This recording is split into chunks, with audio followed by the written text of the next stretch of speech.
Gray's Hollow, a name that evokes a sense of timelessness, a place where the past and present seem to coexist in a delicate balance.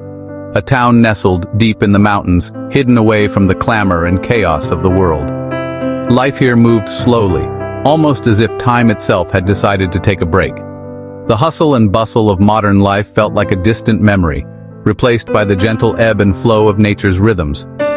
Days were long and peaceful, filled with the sounds of birdsong and the rustling of leaves in the wind. The forest, a living, breathing entity, provided a symphony of natural sounds that soothed the soul. It was a place where one could lose themselves in the beauty of the moment, forgetting the worries of the world.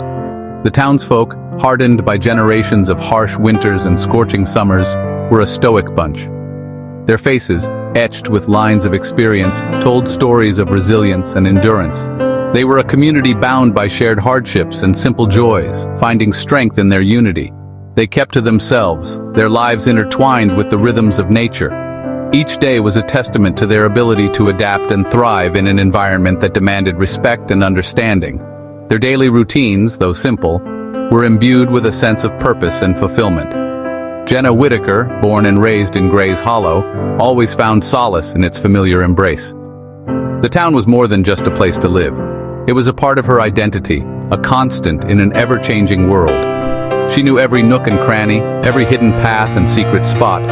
The woods that bordered the town were her sanctuary, the winding paths etched deep in her memory. She often wandered these trails, finding peace in the quiet solitude of the forest. The trees, ancient and wise, seemed to whisper secrets to those who would listen. But tonight, a sense of foreboding hung heavy in the air. The familiar paths seemed to twist and turn in unfamiliar ways, and the once comforting shadows now felt menacing. It was as if the forest itself was holding its breath, waiting for something to happen. The sky, normally a brilliant canvas of stars, was cloaked in an eerie darkness. The stars, which usually provided a sense of direction and comfort, were nowhere to be seen. Instead, a thick blanket of clouds obscured the heavens, adding to the sense of unease. The moon, full and fat, was beginning its ascent. Its pale light cast long, eerie shadows across the landscape, illuminating the town in an otherworldly glow. But there was something different about this moon, something unsettling. But this was no ordinary moon. This moon bled. Its crimson hue bathed the town in a sinister light, casting an ominous pall over everything it touched. It was a sight both mesmerizing and terrifying. It hung in the sky, a crimson stain against the black velvet of the night. A blood moon. The air was thick with tension, and an uneasy silence settled over Gray's Hollow. It was as if the entire town was holding its breath, waiting for the other shoe to drop. The old folks whispered of the blood moon. Their voices, usually filled with wisdom and calm, were now tinged with fear. They spoke of ancient legends and forgotten prophecies, of times when the blood moon heralded doom and despair. They spoke of it in hushed tones, their voices laced with fear and superstition. Their eyes, wide with apprehension, darted nervously as if expecting something terrible to happen at any moment. The blood moon had awakened old fears, long buried but never forgotten. Legends passed down through generations spoke of strange occurrences, of restless spirits, and of shadows that danced under its eerie light. These stories, once dismissed as mere folklore, now seemed all too real. The blood moon had a way of blurring the lines between myth and reality. Tonight, the legends felt all too real. The air was thick with anticipation, and every rustle of leaves or snap of a twig sent shivers down the spine. Gray's Hollow, a place of peace and tranquility, now stood on the precipice of the unknown, its fate hanging in the balance. The air in the diner was thick with the smell of coffee and frying bacon. The familiar clatter of dishes and the low hum of conversation created a comforting backdrop, a stark contrast to the eerie glow of the blood moon outside.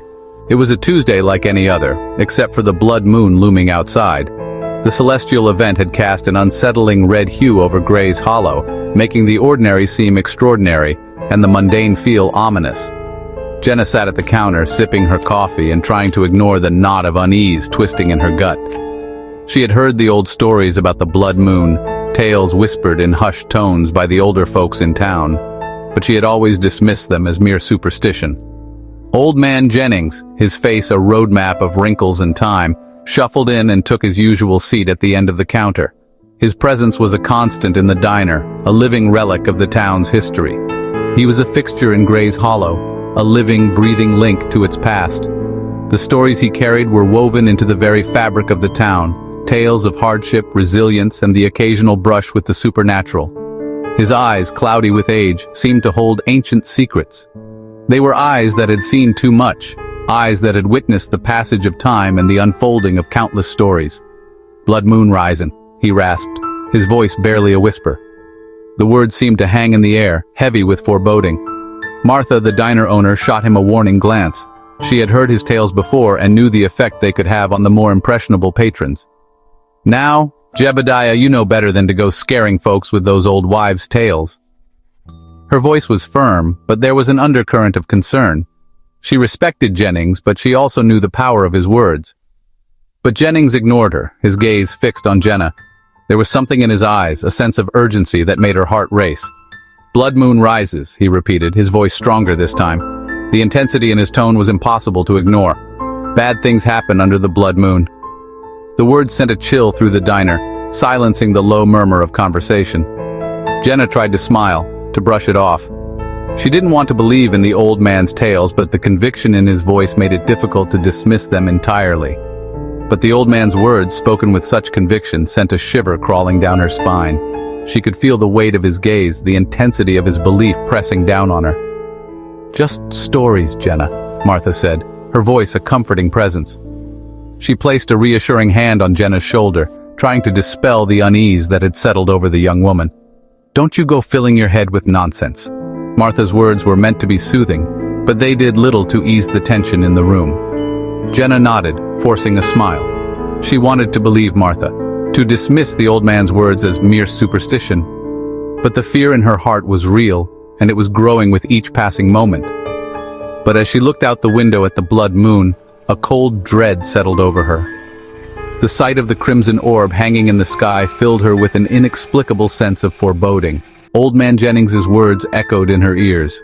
The stories she had once dismissed as mere folklore now seemed to carry a weight of truth. "Bad things happen under the blood moon." The phrase repeated in her mind, a haunting refrain that refused to be silenced. As the night deepened, the blood moon climbed higher in the sky, casting an eerie crimson glow over Gray's Hollow. The town, usually a picture of tranquility, now seemed to be under a spell, its familiar sights transformed into something out of a nightmare. The streets, usually bustling with life, were deserted. Not a single soul dared to venture out, as if the very air carried a warning. The shops, cafes, and parks that were once filled with laughter and chatter now stood silent, their doors firmly shut. The townsfolk, heeding the unspoken warnings passed down through generations, stayed locked inside their homes, curtains drawn tight. The silence was unnerving. It was as if the entire town was holding its breath, waiting for something to happen, something they couldn't quite name but felt deep in their bones. Gone was the familiar chorus of crickets and the distant hoot of an owl. The usual night sounds that brought comfort and a sense of normalcy were conspicuously absent. The silence was so profound that it felt almost tangible, pressing down on the town like a heavy blanket. Even the wind seemed to hold its breath, as if afraid to disturb the unsettling stillness. The trees stood motionless, their leaves not daring to rustle. It was as if nature itself was aware of the ominous presence of the blood moon, and had decided to remain silent in reverence or fear. Jenna sat by her window, her gaze drawn to the blood moon like a moth to a flame. She had heard the stories, the legends that spoke of the blood moon's power, but seeing it with her own eyes was something entirely different. It was both beautiful and terrifying, a sight that she couldn't look away from. Its crimson light painted the familiar streets in shades of red, transforming the mundane into something sinister and strange. The shadows seemed to dance and flicker, creating shapes that played tricks on the mind. Every corner, every alleyway seemed to hide a secret, a lurking danger. A cold breeze rattled the window pane and Jenna jumped, her heart pounding in her chest. The sudden movement broke the spell, and she tore her eyes away from the moon, trying to steady her breathing. The breeze was a reminder that she was still in the real world, but the feeling of unease remained. She tried to shake off the feeling of dread that had settled over her, but it clung to her like a shroud. The stories of the blood moon echoed in her mind, tales of strange occurrences and unexplained disappearances. She couldn't help but wonder if there was some truth to them, if the blood moon really did have a power over the town. As she sat there, lost in thought, the night stretched on, the blood moon watching over Gray's Hollow with its unblinking crimson eye. Time seemed to crawl by, each tick of the clock amplifying the silence, making it almost unbearable. Jenna tried to distract herself, to read a book, to watch television, but nothing worked. But the blood moon, a malevolent eye peering through her window, held her captive in its eerie glow. Then, shattering the stillness, a scream pierced the night, breaking the eerie silence.